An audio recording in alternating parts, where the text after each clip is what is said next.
Assalamualaikum warahmatullahi wabarakatuh. Innal hamdalillah nahmaduhu wa nasta'inuhu wa nastaghfiruhu wa natubu ilaih wa na'udzu billahi min syururi anfusina wa min sayyiati a'malina.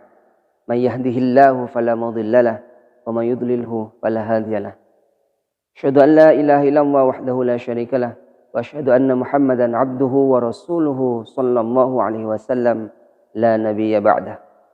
Allahumma salli ala sayyidina Muhammadin al-fatih lima ughliqa wal khatim lima sabaq nasilil haqqi bil haqqi wal hadi ila siratikal mustaqim wa ala alihi haqqa qadrihi wa miqdarihi al-azim. Amma ba'du. Alhamdulillah, pada hari ini kita sudah memasuki separuh bulan Ramadan. Hari ini adalah hari ke-15 di bulan Ramadan. Semoga kita tetap disehatkan dan tetap ditebalkan iman kita, ditingkatkan nilai ketakwaan kita. Salawat dan salam semoga tetap tercurah limpahkan kepada Nabi Muhammad SAW, insan teladan yang menjadi contoh bagi seluruh alam. Saudara muslim, shaimin shaimat rahimakumullah. Imam Al-Ghazali membagi level orang berpuasa itu menjadi 3 level.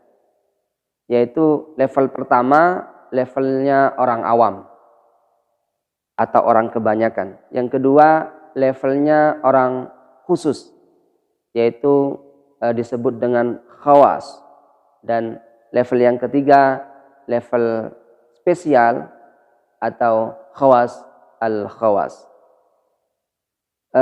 Bagi level terendah atau level ekonomi yang disebut dengan puasanya orang awam atau kebanyakan itu, mereka hanya melaksanakan ibadah puasa, mereka hanya memaknai puasa itu hanya sekedar menahan diri dari makan, dari minum, serta berhubungan suami istri di siang hari, yaitu dari setelah subuh, dari subuh sampai maghrib.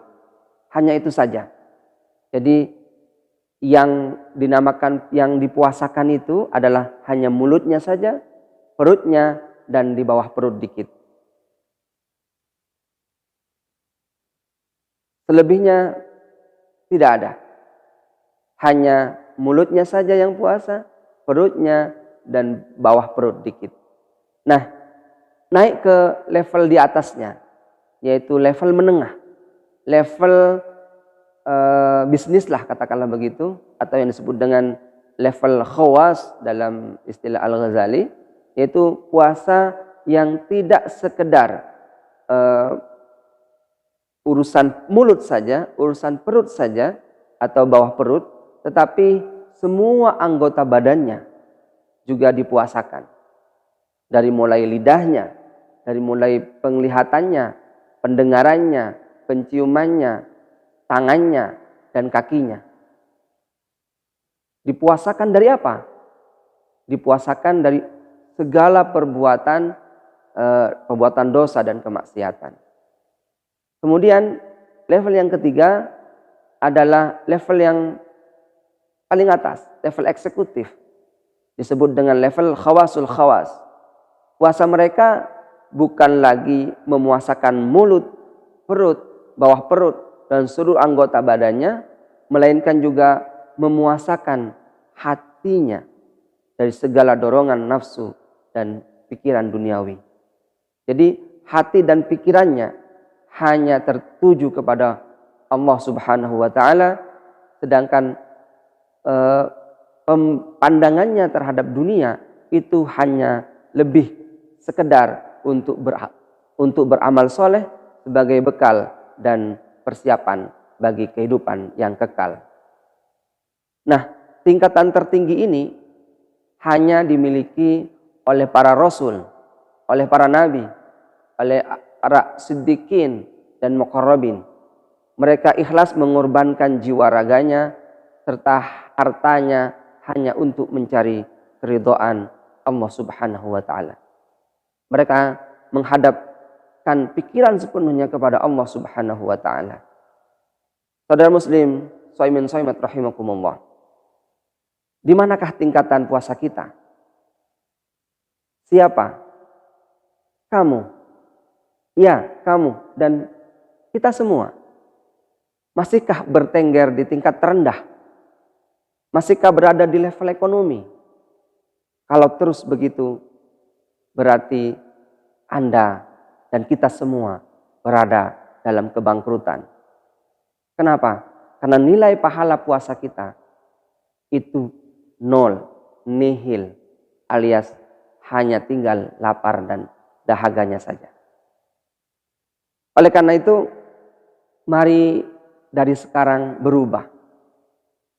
Kalau bukan sekarang, kapan lagi? Mumpung masih separuh perjalanan. Kita naik dari level yang terendah ke tingkatan yang lebih tinggi, yaitu levelnya orang-orang soleh. Demikian menurut istilah Al-Ghazali, yaitu puasanya kaum khawas. Dalam sebuah hadis qudsi dinyatakan bahwa sesungguhnya Allah yang maha suci lagi maha tinggi berfirman bahwa barang siapa yang anggota badannya tidak berpuasa dari apa-apa yang aku haramkan, maka tidak ada perlunya ia meninggalkan makan dan minumnya demi aku. Itu kata Allah. Hadis riwayat Abu Nuaim. Innallaha tabaraka wa ta'ala qala ma lam tasum jawarihuhu an maharibi fala hajata fi ayyad'a ta'amahu wa syarabahu min ajli. Dari hadis di atas jelas bahwa kita harus memasukkan, harus memuasakan bukan hanya mulut kita, bukan hanya perut kita dan sesuatu yang ada di bawah perut, melainkan juga semua anggota tubuh kita. Ada sebuah lagu judulnya Ramadan Raihlah Takwamu. Lagu ini saya ciptakan bersama dengan almarhum anak saya Ananda Khairul Fatihin Ar-Razikin. Semoga ini akan menjadi amal baiknya. Semoga ini akan menjadi amal solehnya. Saya hanya akan menyanyikan sepenggal saja yang relevan dengan tema kita. Ramadan, Ramadan, Ramadan, Ramadan. Ramadankan lidahmu, Ramadankan matamu, Ramadankan kupingmu, Ramadankan hidungmu, Ramadankan mulutmu, Ramadankan perutmu, Ramadankan tanganmu, Ramadankan kakimu. Ramadan, Ramadan, Ramadan, Ramadan. Ramadankan syahwatmu, Ramadankan mentalmu, Ramadankan otakmu, Ramadankan hatimu, Ramadankan makanmu, Ramadankan minummu, Ramadankan tingkahmu, Ramadankan hartamu. Saudara muslim, shaimin shaimat rahimakumullah. Ramadankan lidahmu. Bagaimana memuasakan lidah? Puasa lidah itu adalah puasa yang sangat istimewa. Hanya orang-orang yang tidak melakukan kemaksiatan. Hanya orang-orang yang tidak mau dengan perbuatan yang sia-sia saja yang dapat mengetahui bagaimana cara lidah berpuasa. Puasa lidah adalah berpuasa dari dusta, dari ghibah, dari adu domba, dari ucapan keji, dari mengumpat, dari ucapan kotor, dari kemaksiatan, atau dari kesaksian palsu, ucapan laknat, dan menghina orang lain. Mengejek, ungkapan yang penuh dengan kebencian, dan sebagainya. Itu puasa lidah. Bagaimana mungkin seorang itu berpuasa jika lidahnya masih berdusta? Lidahnya masih berlumuran caci dan maki. Dan jika ada yang mencelamu, maka jangan terpancing, kata Rasulullah. Dan katakanlah, ini shaim, sesungguhnya aku sedang berpuasa. Jadi lidah itu adalah jalan kebaikan. Jika kita bisa memeliharanya, dan maka dia merupakan jalan terbaik. Tetapi ia merupakan jalan keburukan jika kita tidak bisa mengendalikannya. Wahai orang yang berpuasa, basahilah lidahmu dengan zikrullah, banyak beristighfar, mengucapkan tasbih, tahmid, takbir, dan tahlil. Ramadankan matamu. Bagaimana memuasakan mata? Mata kita itu juga harus berpuasa. Berpuasa dari hal-hal yang diharamkan oleh Allah. Memejamkan mata kita dari hal-hal yang kotor dan keji. Karena mata ini adalah pelaksana keinginan hati dan pintu jiwa manusia. Oleh karena itu, jangan sampai mata kita ini diumbar dan dibiarkan liar. Jaga pandangan matamu. Tundukkan ia dari hal-hal yang dilarang oleh Allah.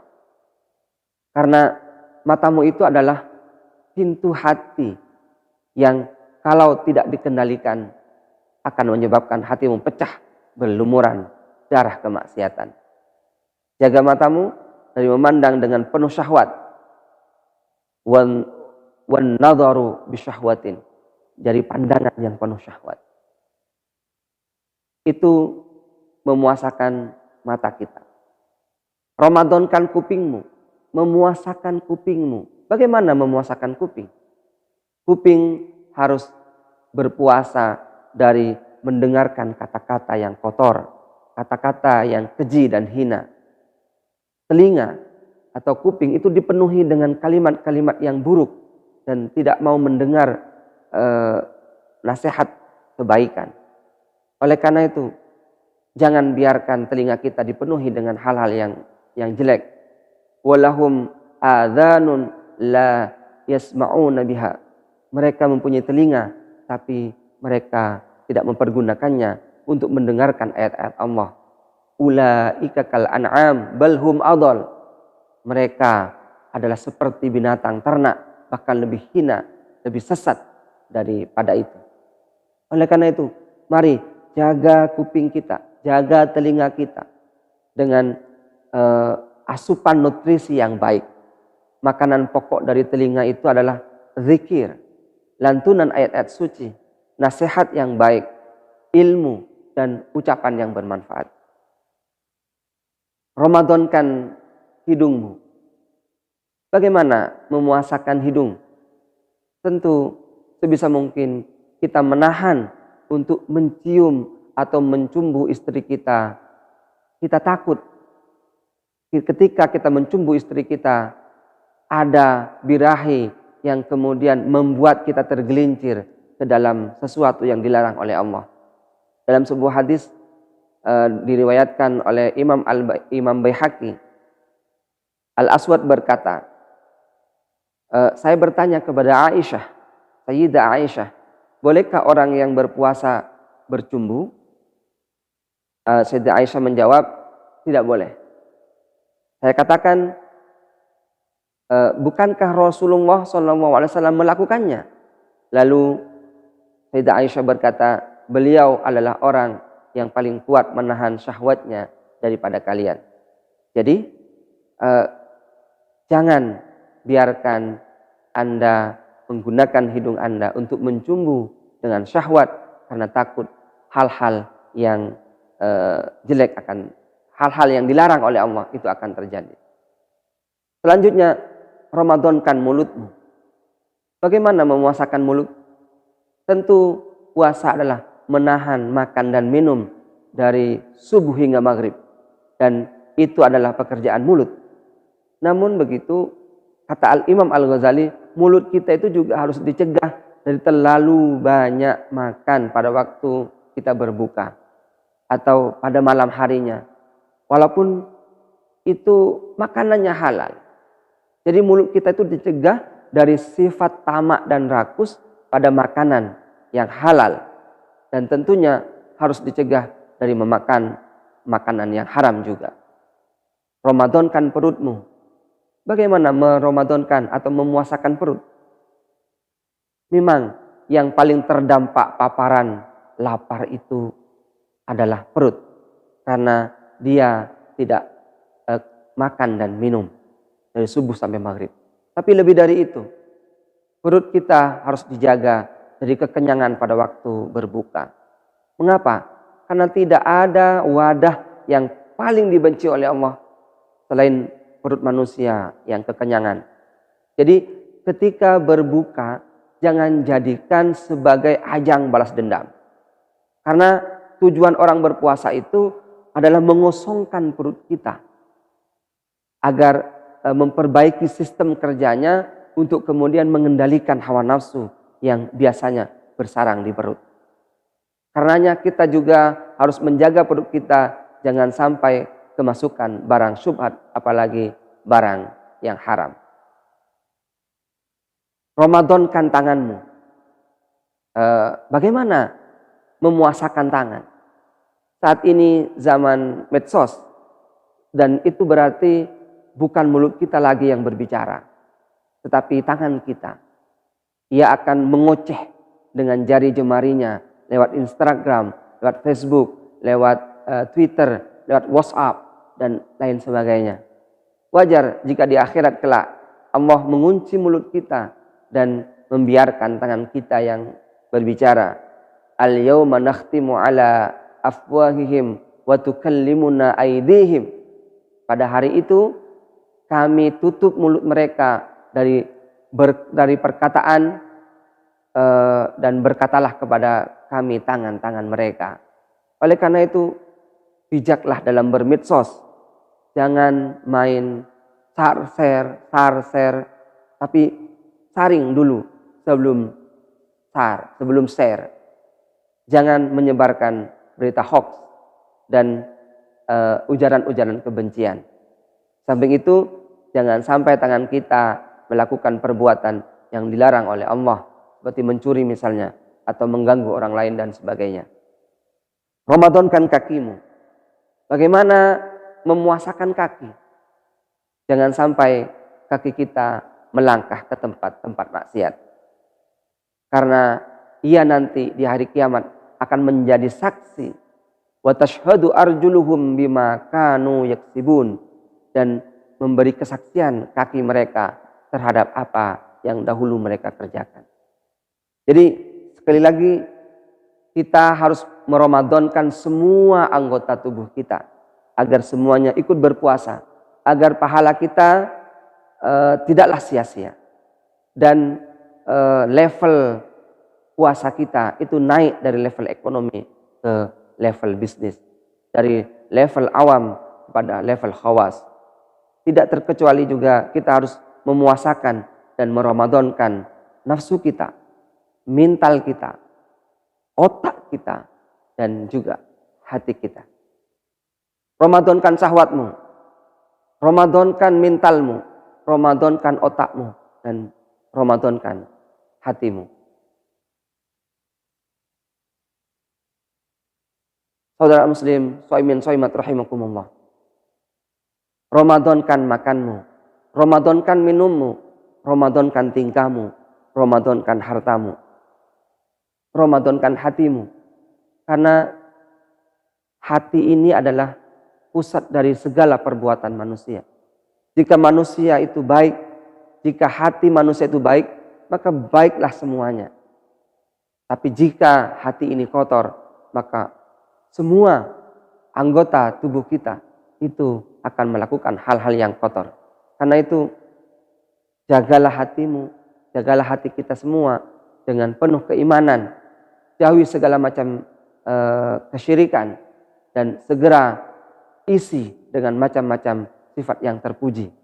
Jauhi sifat dengki, karena dengki bisa menggugurkan amal kebaikan kita. Jauhi sifat ujub, karena sifat ujub itu menganggap diri kita telah sempurna dan menganggap orang lain hina-dina. Berpuasalah dari sifat sombong, karena sesungguhnya sifat sombong itu membatalkan puasa hati kita. Karena yang sombong, yang berhak sombong itu hanya Allah. Sebagaimana dalam hadis qudsi, kesombongan adalah selendangku dan keagungan adalah sarungku. Orang yang melepaskan keduanya dariku, maka akan aku adab. Hadis riwayat Imam Ahmad dan Abu Dawud. Oleh karena itu, hati yang berpuasa adalah hati yang terbebas dari segala macam penyakit hati. Karena janji Rasul, siapa yang berpuasa, maka puasa itu sebenarnya akan menghilangkan penyakit yang bersarang di dalam dada. Yudhibna waharos sadr.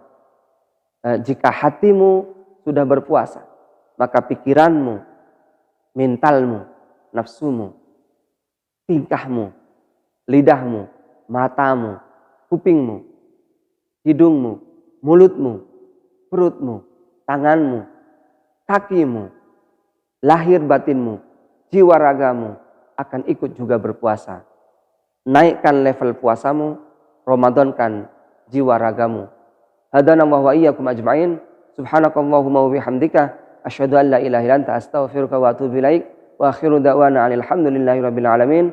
Assalamualaikum warahmatullahi wabarakatuh.